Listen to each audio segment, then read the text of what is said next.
कृष्णाचार्य गोविंदाय नमो नमः। गोविंदाय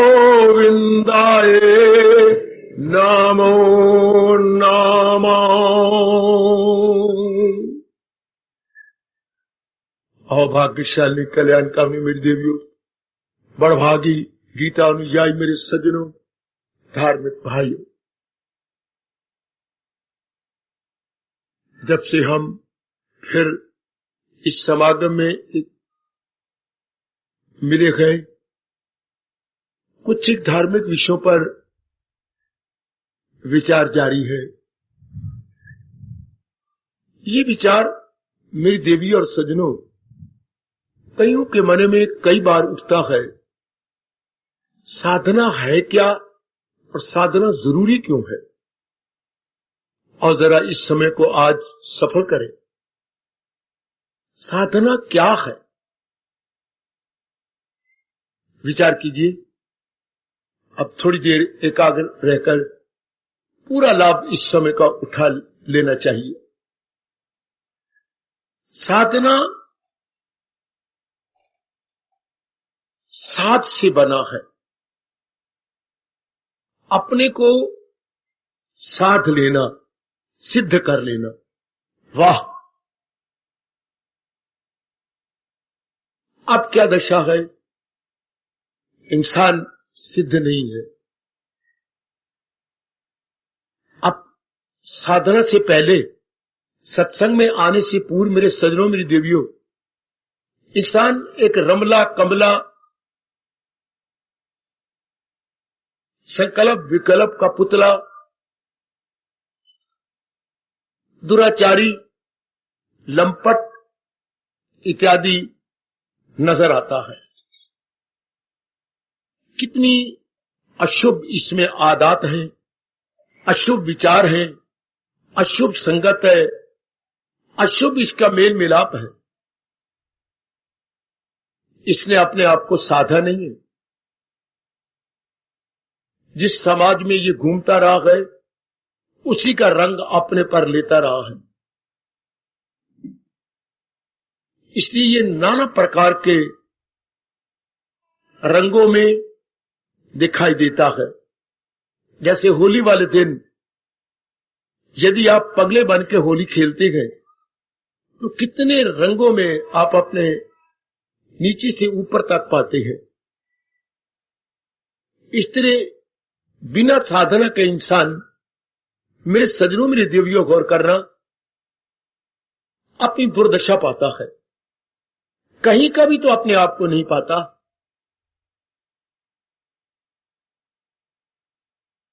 तो साधना करनी भी तो बड़ी मुश्किल है। क्यों मुश्किल है? मेरे से ना पूछो, भगवान से पूछो। ऐसा क्यों मेरे प्रभु ने नियम बना दिया कि हजारों में होगा कोई खाकर, मनुष्य नाम सहस्रेषु, हजारों लाखों में कोई जिससे साधना की लगन लग जाए। पर लगन तो उसको लगती है ना जो साधना को मात्रा दे। आज गौर करना जरा, और साधना को मात्रा देने वाले आजकल के समय में है कितने? कंचन को, कामनी को, कीर्ति को 99% नर नारी मात्रा देते हैं और उसमें दुख भी पाते हैं, बेचैनी और बेकरारी का मुकाबला भी करते हैं, फिर भी उसी को मात्रा देते हैं। नाली के कीड़े की तरह अगर उसे नाली से बाहर निकाल लो, फिर भी रेंगता हुआ नाली में गिरेगा। ये नहीं कि जरा परे चले जाए, किनारा और ले ले, नहीं। इस तरह आजकल के इंसान की हालत बड़ी ही विचित्र है। बार बार पीसे हुए को पीस रहा है। क्या कहे? मॉडर्न जा रहे समय को और उसमें बहते जा रहे इन प्राणी पदार्थों को।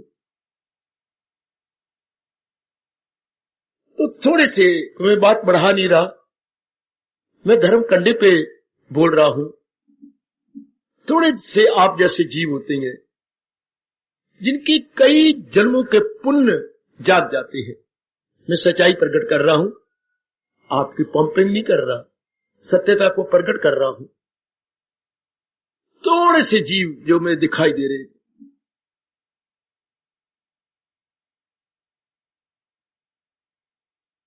शायद कभी आपने सेपरेटर की मशीन नहीं देखी। कभी भवन के इंचार्ज को प्रार्थना करके, भवन में मशीन लगी हुई है, हम जितने बूढ़े हो गए हैं, 3-4 हम भवन में बूढ़े गए, डॉक्टर ने रिकमेंड किया गए कि बिना सेपरेटर के कोई दूध नहीं लेना, अत्यंत हानिकारक होगा। तो हम 3-4-5 जो भवन में हैं, सारे सेपरेटर ही पीते हैं। तो सेपरेटर की मशीन को देखो, हमारी गुरु है, बड़े गौर से देखा। आप भी कभी उसको इंचार्ज को प्रार्थना करके देखना, उसमें कई कटोरियां हैं।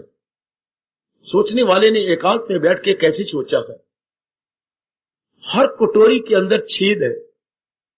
तो जब इधर दूध का बना, दूध का रखने के लिए 5 किलो का बर्तन है, उसमें 5 किलो एकदम हम लोग रख देते हैं, और इधर हमारा वर्कर हाथी घुमाता है और पहले कटोरियों को जमा लेता है, और जो हाथी घूमी शायद 12, 13, 14 कटोरियों में से, जिसमें छेद घटता जा रहा है, कटोरियों में से, कटोरियों की छेद में से दूध निकलना शुरू हो जाएगा, और आखिर में उसका फ्लैट निकल जाएगा, उसकी क्रीम बाहर आ जाएगी, और दूध क्या हो जाएगा, उसमें क्रीम सारी निकल गई। उसी सेपरेटर बोलती है, जिससे क्रीम खत्म हो जाती, जो मोटापना ले आती है, बूढ़े व्यक्तियों को, हमारे जैसों को खराब करती है। तो कैसी धीरे धीरे करके एक छेद में से दूध निकल जाता, जा रहा, आखिर में क्रीम आ गई। तो बाकी के रह गए सेपरेटा। जिस मशीन ने सेपरेट कर दिया क्रीम को, तो नाम रख लिया गया सेपरेट। शब्द सेपरेट से बन गया नाउन सेपरेटा। सेपरेट तो वर्ब है, अलग कर दिया।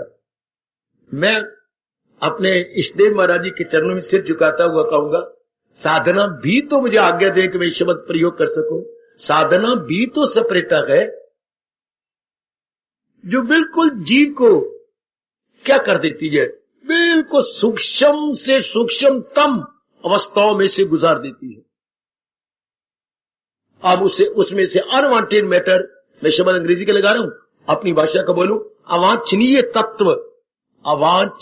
तत्व बाहर आ जाता, जिसको हम नहीं चाहते उसे बोलते हैं अवांछनीय। वांछनीय जो चाहते हैं, अवांछनीय जो नहीं चाहते, यानी अनवांटेड मैटर। हमारी जैसी मजासी का उम्र वालों के लिए जो है फैट अनवांटेड है। इसी तरह हम जो साधना करने आते हैं साधक बनकर, तो हमारे लिए यही जानना जरूरी, याद रखना आज हम क्या सुनने जा रहे हैं, यही जानना जरूरी है कि अनवांटेड क्या है, अर्थात अवांछनीय तत्व क्या है। तो साधना सेपरेटा मशीन हो गई, और खासकर गीता जी की साधना, वाह वाह, गीता जी की साधना मेरे बेटे कमाल कर गई।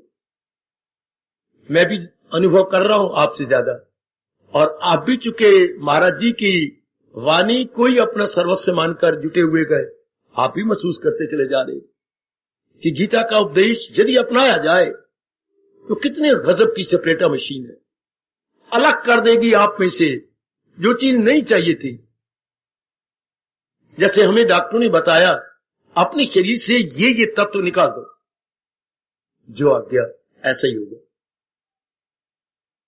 क्योंकि 40 साल के बाद शरीर में कई ऐसे तत्व पैदा हो जाते हैं जो अत्यंत हानिकारक होती हैं, कई ऐसी चीजें होती हैं जो अत्यंत हानिकारक, खाना पीना, कई चीजें ऐसी हैं, उससे हमें क्या परहेज करना होगा। परहेज करने को हम अपनी भाषा में बोलेंगे संयम से रहना, उनसे संयम से रहकर अपनी सेहत को बनाए रखना होगा।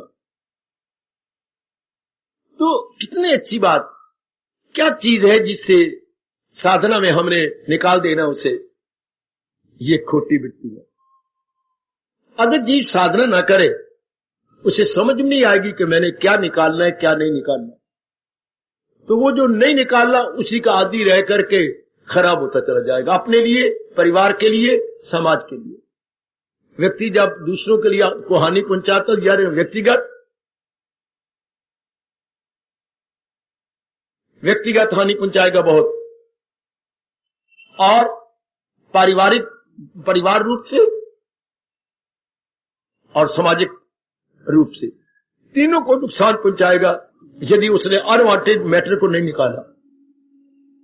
बलिहारी अपने हम भगवान के जाएं, जिन्हें हमारे में एहसास का पैदा कर दिया कि यदि आप अपना कल्याण चाहते हैं, ये निकाल दो। आहा, इतना भी रियलाइज करना आजकल के विचित्र समय बड़ा मुश्किल। मैं असंभव नहीं कहता, चूंकि आप कर रहे हैं, असंभव कैसे कह दूं? असंभव होता तो आप भी ना कर सकते, तो आप करते हुए दिखाई दे रही हैं, इसलिए असंभव तो नहीं।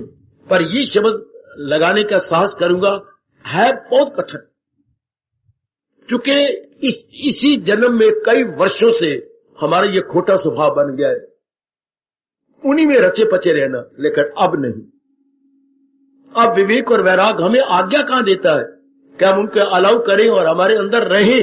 ये कभी हो ही नहीं सकता। जिसको मैं और आप नहीं चाहेंगे, कभी भी मन नहीं रख सकता।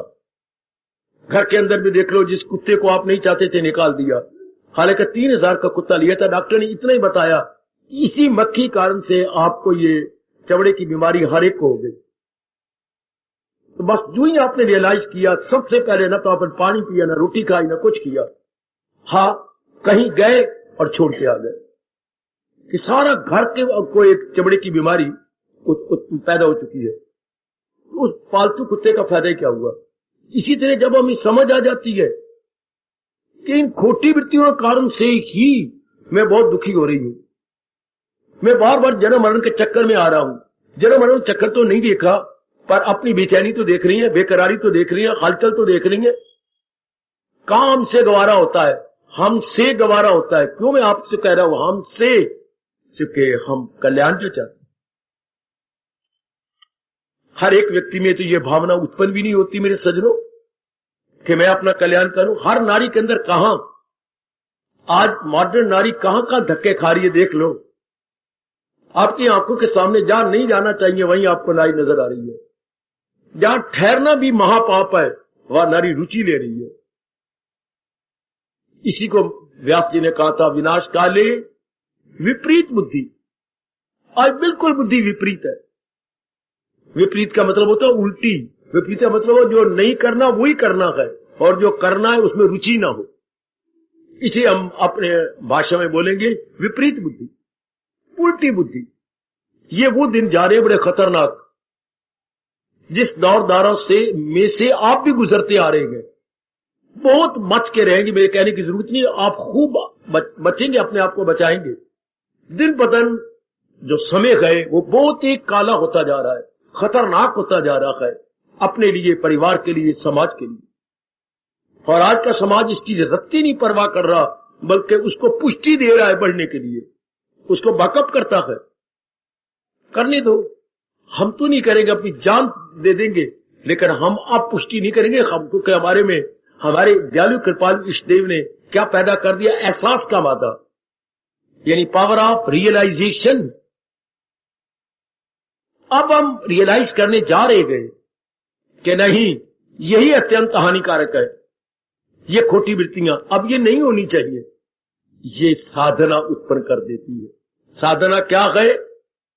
साधना से क्या होता है? अपनी सफाई। साधना से क्या होता है? जैसे मैंने सेपरेटर मशीन का दृष्टांत दिया, वो क्रीम को बाहर ले आती है और बाकी जो दूध बच गया वो आपके सेपरेटर, क्रीम उसमें निकल गई। बेटे उसमें से घी निकल आया, क्रीम कह लो, घी कह लो, वो मैटर निकल आया जो शरीर को खराब करता है, और बाकी दूध है, उसका प्रयोग करो। इस तरह इंसान, मैंने जब साधना की तो साधना का मशीन लगने से क्या हुआ? उसमें से अनवांटेड मैटर निकल आया। समझो ना मेरी देवियों, अनवांटेड मैटर। जैसे सेपरेटर की मशीन ने क्या किया?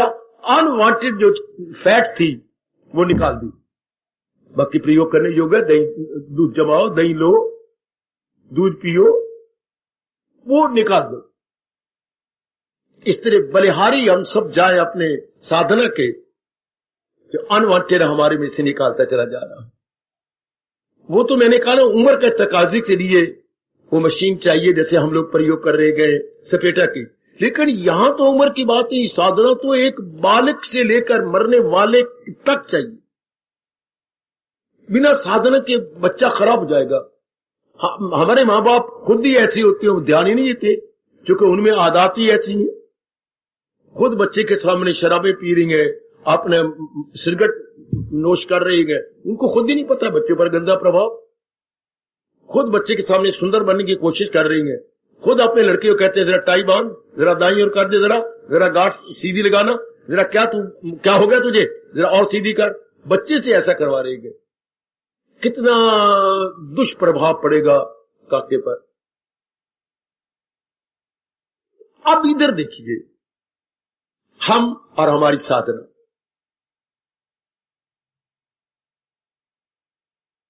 आज से कुछ महीने पहले या कुछ वर्ष पहले जब आप यहां तशरीफ लाए थे, क्या दशा थी?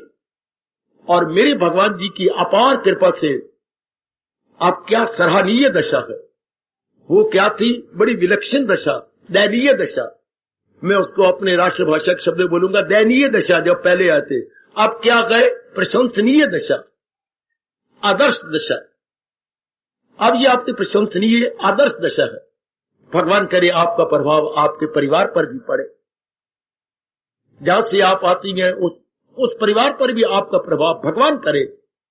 आपके हक में दुआएं देने वाला हूं ना, इसलिए अपना परम धर्म समझता हूं। जिस परिवार से निकल के आप बाहर आते हैं, उन पर भी आपका ये अच्छा प्रभाव पड़े। हम अपने में से दिन प्रतिदिन जो नहीं होने चाहिए था निकाल रहे हैं। साधना का मुख्य अंग क्या है? मैं तो ये बता दिया साधना क्या है। अपनी सफाई, अपनी आंतरिक सफाई। याद रखो, मैं बड़े साधारण शब्दों का प्रयोग कर रहा हूं। अपनी आंतरिक सफाई, जैसे स्नान करना क्या है? एक एक शरीर के अंग की सफाई, एक एक अंग की। ये नहीं कि पानी डाला और तौलिया मारा, गलत। एक एक अंग को अपने हाथों से ऊपर से नीचे को, खून का दौरा ऊपर से नीचे आ रहा है, यूं मलते जाइएगा, ऊपर से नीचे मलते जाइए। मल के फिर पानी डालिए, फिर मलिए, फिर पानी डालिए। एक एक अंग की सफाई, क्योंकि एक एक रोम रात्रि को क्या श्वास लेता है। ये मत समझना कि अब नाक और सिर्फ मुंह से श्वास लेती है मेरी भगवती, मेरी देवियों, मेरे सज्जनों, बल्कि एक एक रोम श्वास लेता है। डॉक्टर साहब स्पष्ट बता रहे थे, वरना इंसान मर जाए तो सिर्फ समझे कि मैं नाक और अपने मुख से लेना है, नहीं। तो एक एक रोम चूंकि श्वास लेता भी है, छोड़ता भी है, तो फिर जो लेता है तो वो तो हो गई प्राण वायु, जो छोड़ता है अपान वायु। जो लेता है वो शुद्ध वायु, जो छोड़ता है वो तो होगी अशुद्ध, जो कि अंदर के अंगों को छू के बाहर निकलनी है। इसी को बोलती है आपके ऑक्सीजन, शुद्ध वायु को अंग्रेजी में। और जो वो छोड़ता है गंदी वायु बाहर, उसे बोलते हैं कार्बन डाइऑक्साइड। कार्बन डाइऑक्साइड यानी अशुद्ध वायु छोड़ता है, सारा शरीर गंदा हो जाता है। इसलिए स्नान करना, हमारे आयुर्वेद कहता है स्नान अपने हाथों से एक एक अंग को मल मल के नहा लो। बेशक साबुन न लगाओ, लेकिन मल मल के नहाओ। शाबाश। जो जवान है उनके लिए तो कहा गया तौलिए को साथ लेके रगड़ के अपने शरीर को रगड़ो तौलिए के साथ, ताकि एक एक रोम खुल जाए। तो ये तो होगी तन की सफाई। इतना ही जरूरी है यार। और मेरा देश धार्मिक देश, हमारा भारत धार्मिक देश क्यों भूलता जा रहा है? ये इस देश के अवतारी दाता जाने, मैं तो नहीं जवाब दे सकता और क्षमा चाहूंगा आप सबसे। इतना धार्मिक देश, अवतारी पावन देश, इस बात को भूलता जा रहा है कि उतनी जरूरी मन की सफाई है जितनी तन की जरूरत है सफाई की। और हम हिंदू लोग करते हैं। मां तो हमें रोटी भी नहीं देती थी, चाहे कितने भूख लगी हो, नहीं पहले नहाओ। तो नहाना हमारे लिए अनिवार्य हो चुका है। हिंदू धर्म में नहाना अनिवार्य। इसी तरह वो मेरी सजनों, मेरी देवियों, मन का स्नान भी, मेरे शब्दों पे चार चांद लगा दो ना, अनिवार्य हो जाना चाहिए। होता भी जा रहा है, पर हर एक के लिए नहीं, मेरे लिए, आपके लिए, बुजुर्गों के लिए, मेरे अच्छे भाइयों के लिए। ये नहीं बिठाई या पूरी मात्रा नहीं बढ़ाई तो मेरी कसम आपको, मैं अपनी कसमें दिला दिला के आपको कहूंगा, मन की सफाई भी अपने जीवन का अनिवार्य अंश बना लो। जैसे स्नान करना हमारा अनिवार्य अंश है, गुड, इस तरह अंतःकरण की सफाई भी हमारे अवशेष जीवन का, रिमेनिंग पीरियड ऑफ लाइफ, अनिवार्य अंश बनता है कि इसके बिना भी मेरे लिए भोजन करना असंभव है। जैसे हम कहते हैं बिना नहाए गंध मन साथ, मुंह में इतना गंध है, बिना दातन मारे, बिना मंजन मारे, बिना बुरश मारे मैं कोई चीज खा लूं, जहर हो जाती है। जैसे उसकी महत्ता हमने बढ़ाई हुई है, इस तरह इसकी महत्ता बढ़ा लो। बिना गीता जी पढ़े मन की सफाई कैसी होती है? गीता जी को पढ़ना, और वो भी तो आपको जो देखे राम सुखदास जी का अनुभवी का व्याख्या सहित इतना मोटा शास्त्र, उसको क्रम अनुसार दूसरे अध्याय शुरू कर दो, एक एक श्लोक व्याख्या सहित, जैसे उन्होंने व्याख्या करके मेरे देश का बड़ा भला किया। एक एक व्याख्या जरा पढ़ते जाइए। अंतःकरण दिन में नियम बना लो कि मैंने नहाने के बाद 2 श्लोकों की व्याख्या पढ़नी, नहीं मैंने 1 श्लोक की व्याख्या पढ़नी, नहीं मैंने आधे श्लोक की व्याख्या पढ़नी, और उस पर विचार करना। ये नहीं कि आपने लाइनें पंक्तियां पढ़नी है, पंक्तियां नहीं पढ़नी मेरी बेटी। पंक्तियों के अंदर जो ज्ञान छिपा हुआ है वो पकड़ लेगा, पंक्तियों में जो ज्ञान छिपा हुआ है वो पकड़ लेगा। इससे हमारे इस पर वो भी जो पढ़े हैं वो क्या, वो विचार है, और जो हमारे अंदर है वो भी विचार है। विचारों की विचारों से लड़ाई। बोल बाबा, फिर बोल। उच्च विचारों की तुच्छ विचारों के साथ लड़ाई, ये साधना है। इसे साधना कहती है सरकार। मेरी अच्छी बेटी, उच्च विचारों की तुच्छ विचारों के साथ लड़ाई। उच्च विचार तो हमें गीता जी से मिल रहे गए, जो हम पढ़ रहे गए, सुन रहे गए, और तुच्छ विचार जो हमारे अंदर हैं, जन्मों से छोड़ो परे, इसी जन्म से, बरसों से कह लो, इसी जन्म में बरसों से जो हमारे अंदर है, उनकी इनके साथ लड़ाई हो जाती है। जैसे 2 मुर्गे लड़ पड़ते हैं एक गली में, 2 कुत्ते लड़ पड़ती हैं एक गली में। 2 कुत्ते एक जगह नहीं बैठ सकते, उन्होंने अपनी जगह मुकर्रर कर रखी होती है। पता नहीं ये पाठ उनको किसने पढ़ा दिया। ओहो, वाह वाह वाह वाह वाह, कुत्ता देख कुत्ता गुर्राया, वो मैं जो बैठा तू क्यों आया, मैं जो बैठा तू क्यों आया, कुत्ता देख कुत्ता गुर्राया, मैं जो बैठा तू क्यों आया, मैं जो पहले बैठा हुआ हूं। इस तरह विचार देख विचार गुर्राया, वो मैं जो बैठा पर तू क्यों आया। जब ये विचार अंदर वाला बाहर वाले को कहता है, तो बाहर वाला भगवान के विचार बड़ी शक्तिदायी है। और सुनो मेरे नेक जीवो, महाराज जी के विचार बड़े शक्तिदायी है। मुकाबला हो जाता है। अच्छा मैं क्यों आया, तो आओ, जिसमें ज्यादा शक्ति है वो टिक जाए। अगर तेरे में है तो तू टिक जाए, अगर मेरे में है तो मैं टिक जाऊं। तो बात ही बात में भगवान के विचार तो बड़े ही शक्तिशाली हैं। वो फेंक के मारते हैं संसार के विचारों को। बात है तेरे में इतनी शक्ति कि मैं कहीं का कहीं पटका गया। अंतःकरण की सफाई।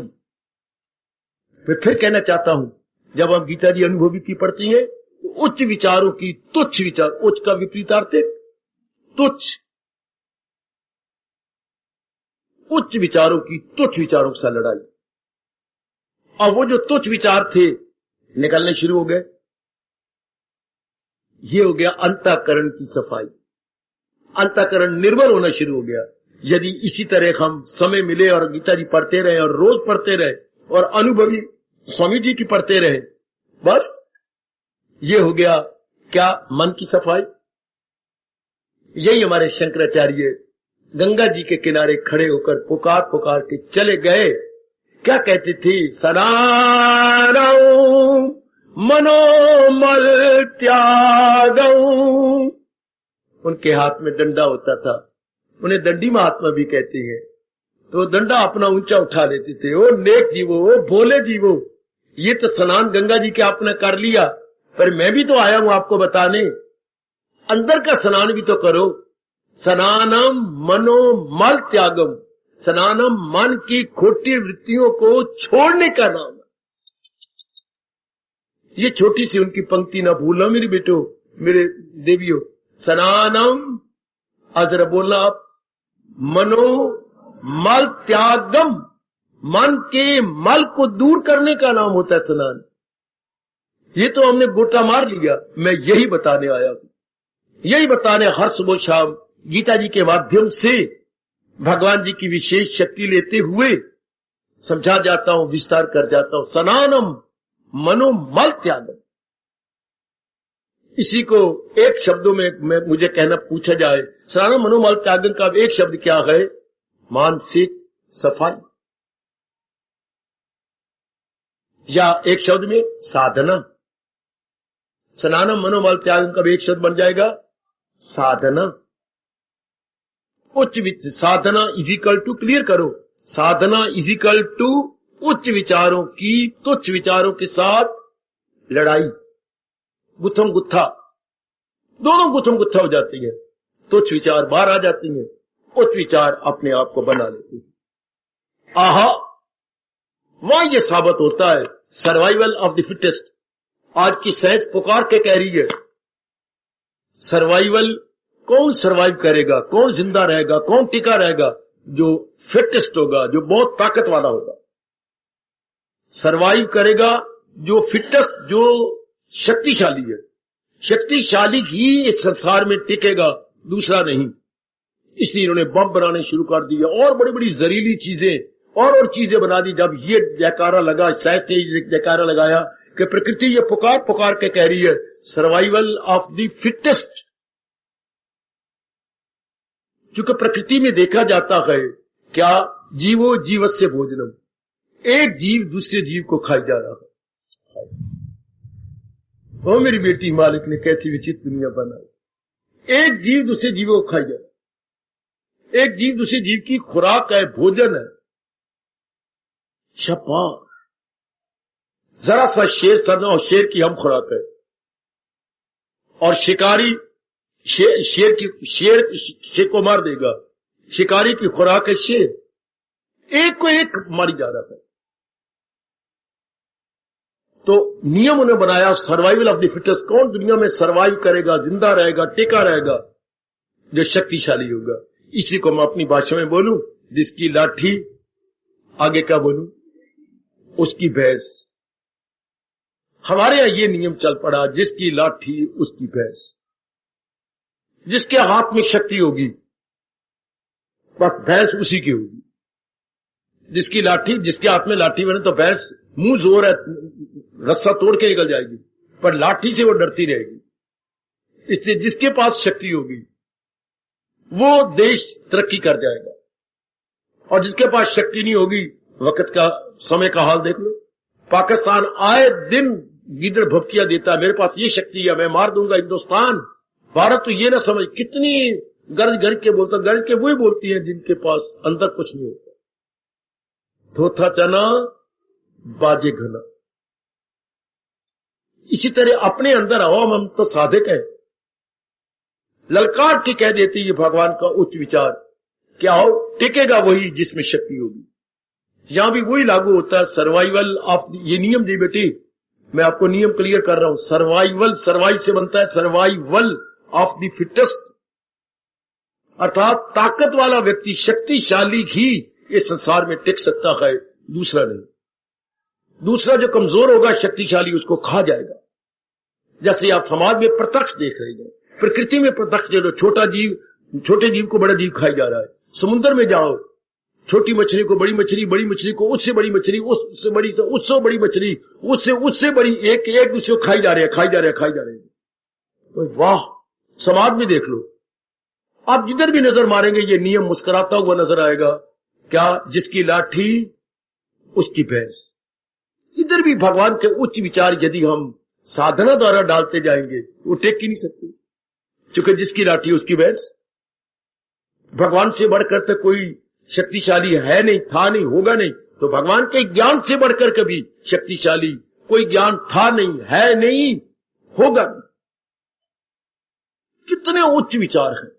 दुनिया ने माना, इसको कोई नहीं मानता अपने कट्टर पाने से, तो उसकी बेवकूफी है। वरना गीता के ज्ञान से बढ़कर दुनिया में ना कोई ज्ञान था, ना है और ना भविष्य में हो सकेगा। भगवान के ज्ञान को आज तक किसी ने बीट नहीं किया और ना कोई बीट करने की जुर्रत करेगा। इसलिए हम कल्याणकामी जीवों के लिए, मेरी माताओं, बेटियों, बुजुर्गों और भाइयों, बहुत जरूरी है गीता का ज्ञान, गीता की भक्ति, गीता का स्वाध्याय।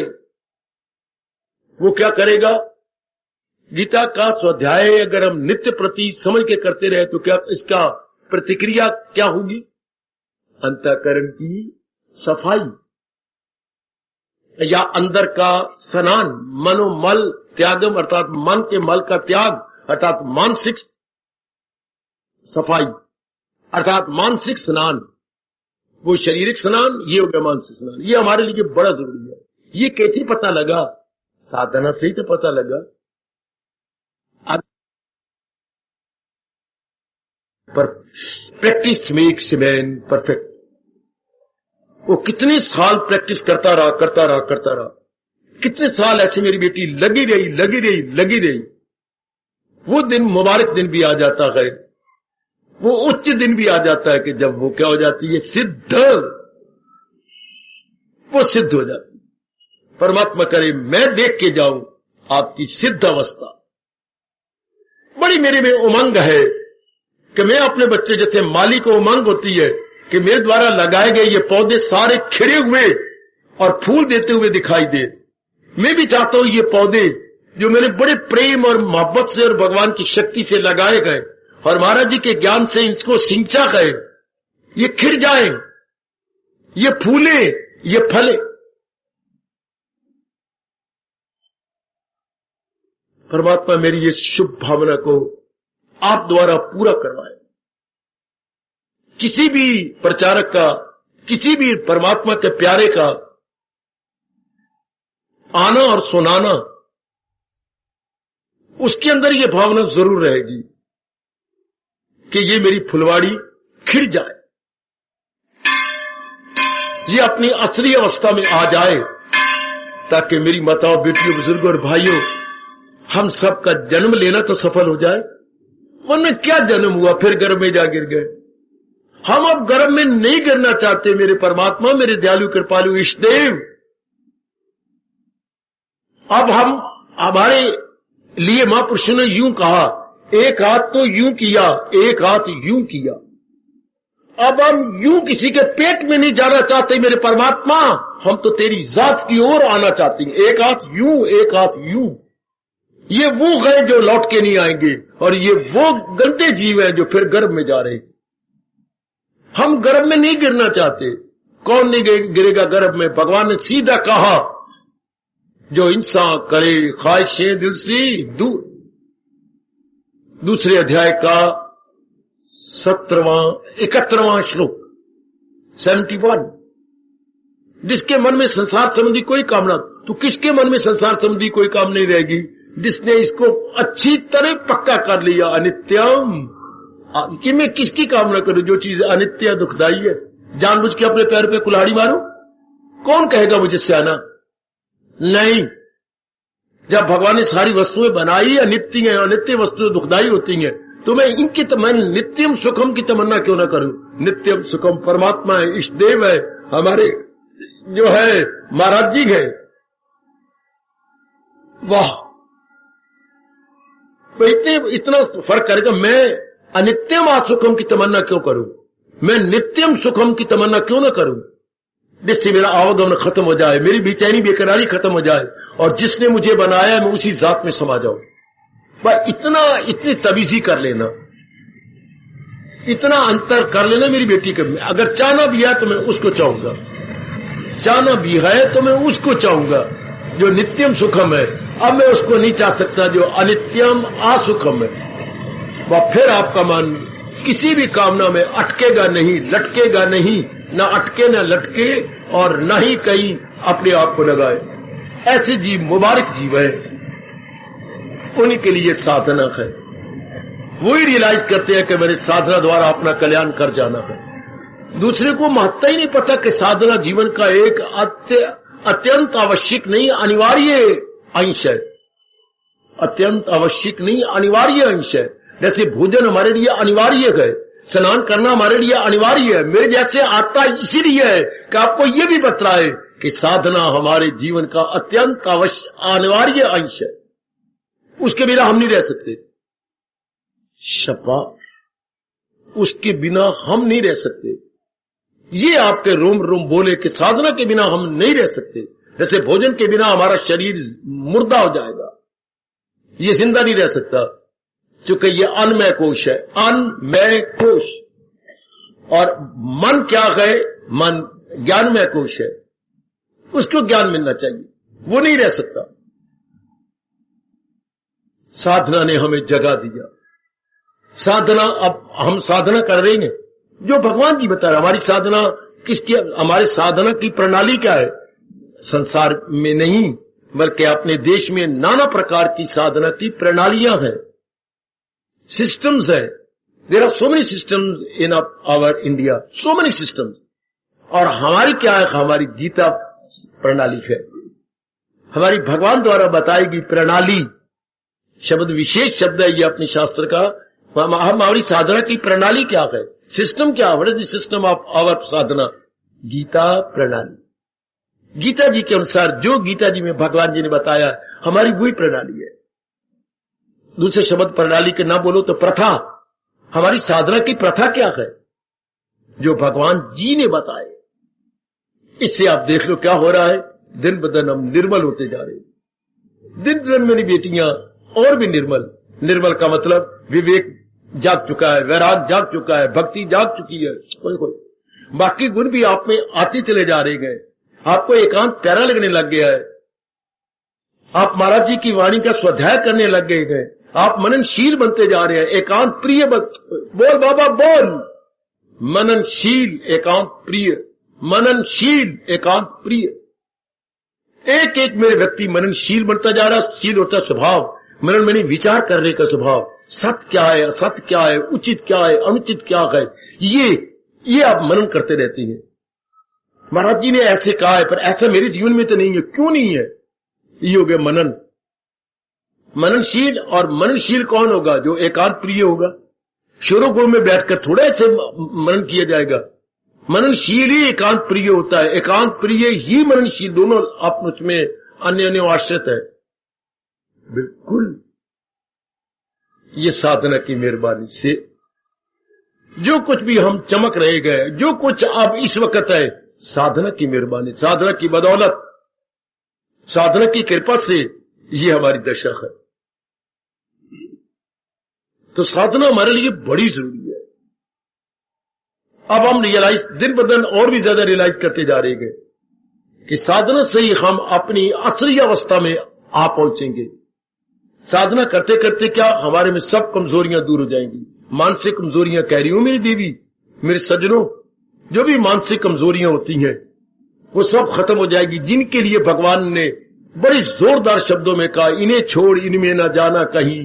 साधना की कॉपी पर बार ये सेमी सर्कल में लिख लीजिएगा कि मेरे भगवान का फरमान, इन्हें छोड़ इनमें न जाना कहीं, नास्ती को अपनी मिटाना कहीं।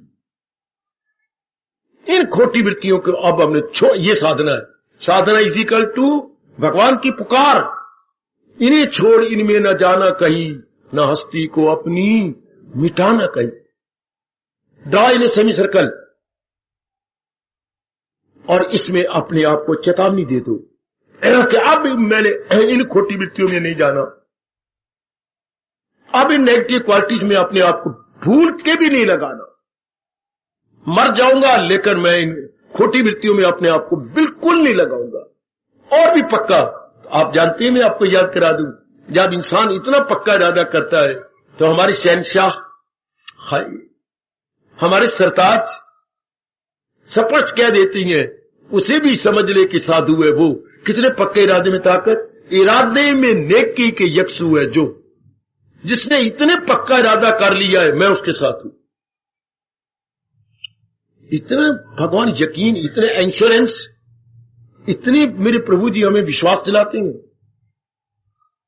इतना आश्वासन, राष्ट्रभाषा का शब्द है आश्वासन, दैवी आश्वासन कि वो भी भगवान के योग्य बनता जा रहा है। तो क्यों ना हमारा इरादा क्या अविचल हो, अडिग हो, अनशेकेबल फेथ के बस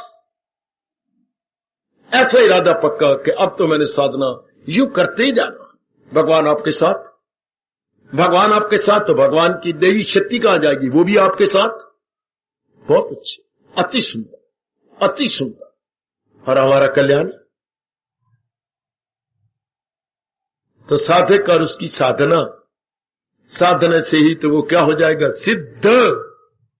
सिद्ध का मतलब सब कमजोरियों से उठ गया, सब कमजोरियों से बालातर हो गया, बिल्कुल उठ गया। ऐसे जीव भगवान के योग्य, क्या बोलूं, कल्याण के योग्य। भगवान के योग कह दूं तो भी एक ही बात, कल्याण के योग बोलूं तो भी एक ही बात। कल्याण के योग, भगवान के योग पर्यायवाची शब्द है, इन दोनों में कोई अंतर नहीं। कल्याण के योग वही हो जो भगवान के योग, भगवान के योग वही हो गया जो कल्याण के योग हो गया। हम जन्म सफल करके चले गए, जाना तो है ही, वो दिन नजदीक आता जा रहा है, तो क्यों ना साधना करते करते सिद्ध होके जाए, तलीन होके जाए। और सिद्ध होना कोई मुश्किल नहीं है, जिन्होंने मुश्किल कहा है दरअसल उन्होंने साधना नहीं की। अगर उन्हें साधना की होती तो उनका अपना तजर्बा होता कि सिद्ध होना मुश्किल नहीं है, साधना करनी मुश्किल है, सिद्ध होना मुश्किल नहीं। जब साधना के लिए जुट गया बस ये मुश्किल था, अब ये सिद्ध हो जाएगा। चूंकि भगवान जी बड़ी दया कर देती है मेरे सज्जनों, मेरी देवियों। प्रभु आपको देख करके मैं जानता हूं, या अगर किसकी थोड़ी सी भी अंदर की शक्ति खुल गई है तो वो अनुभव कर रहा होगा भगवान कितने गदगद होती हैं आपकी इस टोली को देखकर कि घोर कलयुग और खोटी वृत्तियों का बोलबाला, उनमें भी ये चुने हुए बच्चे जो साधना और सिद्ध की बातें कर रही हैं, साधक बन करके साधना कर रही हैं। मेरे मालिक बड़े खुश होते हैं, बड़े प्रसन्न होते हैं। हमारे दयालु प्रभु बहुत आपको शक्ति दे देती है कि ये वो जीव और ये जीव। इस वक्त सिनेमा हॉल भी खचाखच भरा होगा और ये सत्संग भवन भी अपने स्थानुसार भरा हुआ है, तो गदगद होती है मालिक कि ये सिद्ध होना चाहती हैं। अच्छा अच्छा करूं हाजतें तेरी पूरी तमाम, तू मेरी हिफाजत में हो सुबह शाम। नहीं, इससे भी जोरदार शब्द में भगवान ने वचन दे रखा है, मेरे पास जिस राह से लोग आए, ले मेरे बेटे वो तो राजियो मुराद अपनी, ले तो अपनी मुराद पा ले तेरी काम। क्योंकि इस ऐसे समय में बड़ी जल्दी भगवान बस जन्म सफल हो जाएगा, इसलिए मैं भेजा गया हूं आपको, मैं अंदर ये एहसास का मादा पैदा कराऊं। इतना अनमोल जीवन हमने इन गंदी वृत्तियों के हवाले नहीं करना, इन खोटी वृत्तियों के हवाले नहीं करना। इतना अच्छा जीवन हम भगवान के हवाले करेंगे, हम विवेक के हवाले करेंगे, वैराग के हवाले करेंगे, भक्ति के हवाले करेंगे। इतना अच्छा जीवन हमने ऐरा गहरा नथु खैरा के हवाले नहीं करना। ये रियलाइज करा रही है भगवत साधना, भगवत साधना, भगवत साधना। और इसके लिए मैं कह बिना रहेगा नहीं, रहूंगा नहीं।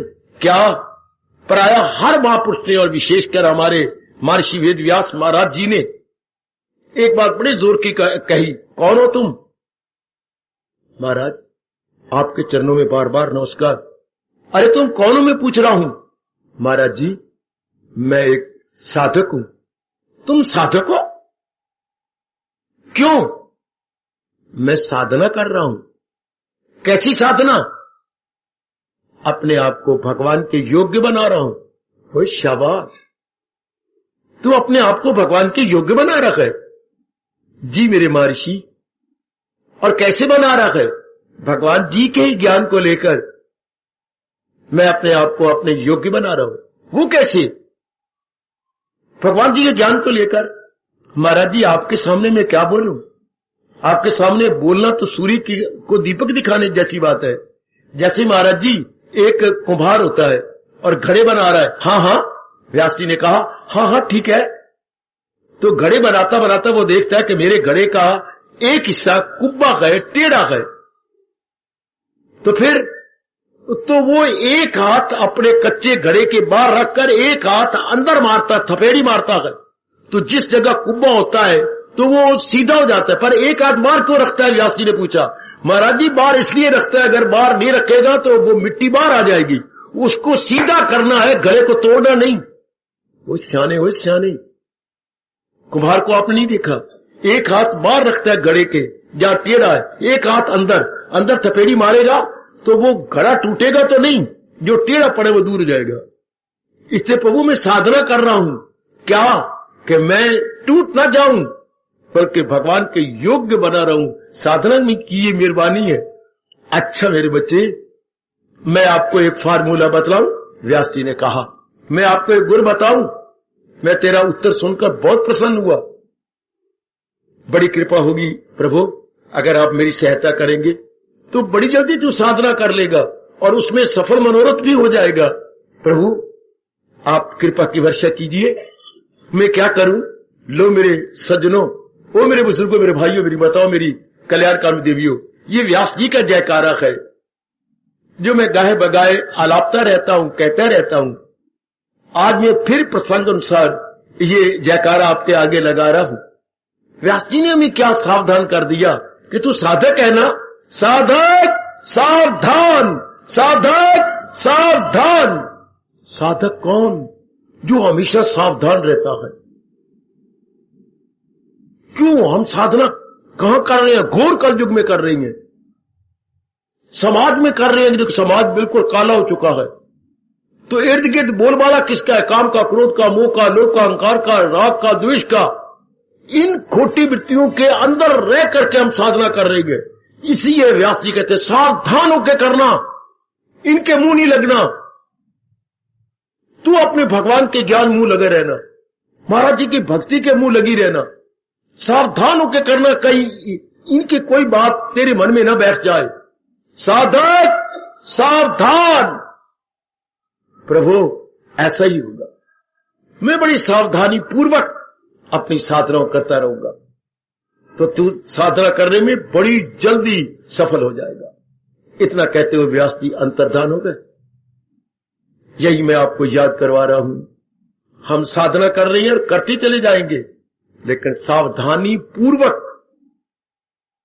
चूंकि जहां आप रहती हैं वो समय और वो वातावरण आपके अनुकूल नहीं है, आपके बिल्कुल प्रतिकूल है, अनुकूल नहीं है। आपको कितनी सावधानी से काम लेना पड़ेगा, कितनी सावधानी से। बी अवेयर ओ डियर साधक, बी अवेयर। होशियारी से काम लेना, होशियार बने रहना। भगवान आपको शक्ति दे, आप सावधानी पूर्वक साधना करते चले जाए। पुरानी खोटी वृत्तियां अगर कभी आ भी जाए तो आप उन्हें को मुंह नहीं लगाना, बल्कि वैराग के थपेड़ी से भगा देना। महाराज जी का ये थपेड़ा मार देना, अनित्यम, मुझे इस अनित्य दुखदाई में हरगिज नहीं लगना। तो वो पुरानी चाल अपना सा मुंह लेकर चली जाएगी, वो पुरानी प्रथा अपना सा मुंह लेकर के भाग जाएगी। परमात्मा करे मेरा कहना, भगवान का ज्ञान दोनों सफल हो जाए और हम लोग प्रभु जी के अनमोल कथन के अनुसार भगवान जी को ही साधना करते हुए दिखाई दे, जुटते हुए, लगते हुए, अपनी कमजोरियों को बहुत ही बलपूर्वक और वैराग के साथ निकालते हुए दिखाई दे। परमात्मा मेरी वाणी को सत्य करे और मेरे मालिक की नजरों में आप साधना करते हुए ही अपने को निर्मल करते हुए, विमल करते हुए, स्वच्छ करते हुए दिखाई दे। अपनी मानसिक त्रुटियों को निकालते हुए इष्ट देव को दिखाई दो।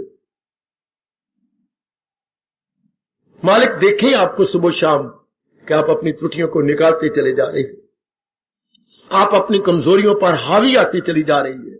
अति सुंदर, बड़े प्रसन्न होंगे आपके अंतर्यामी बड़े प्रसन्न होंगे, आपके सर्वव्यापी बड़े प्रसन्न होंगे, आपके इष्ट देव हार्दिक आशीर्वाद।